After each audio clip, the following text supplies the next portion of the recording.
ভাই সত্যি কথা বলতে হার্টবিট কোন লেভেলে গেছিল সেটা শুধু আমরা আর্জেন্টিনার ফ্যানরাই জানি। কিন্তু দিন শেষে আমাদের আমাদের একটা কনফিডেন্স ছিল আমরা জিতবো, শেষ পর্যন্ত আমরা ওই আশা নিয়ে বসে আছি এবং সেটা সফল হয়েছে। ভ্যামোস আর্জেন্টিনা। আর্জেন্টিনা। আর্জেন্টিনা আজকে ফার্স্টের দিক দিয়ে একটু খারাপ খেলছিল, বাট মাঝখান দিক দিয়ে কড়া লেভেলে খেলছে। ইভেন কি হচ্ছে, কেপ বার্থডে যেরকম টাইপের খেলা খেলছে ভাবি না এত ভালো খেলবো কখনো। আর যেই পরিমাণ ডিফেন্স ছিল, আর্জেন্টিনার ভিতরে ঢোকাটাই কষ্ট হয়ে গেছিল।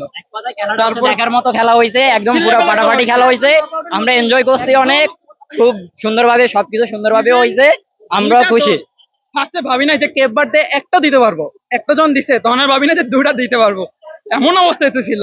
কিন্তু অস্থির লেভেলে খেলছে দুই দুই দলে শেষ মতে।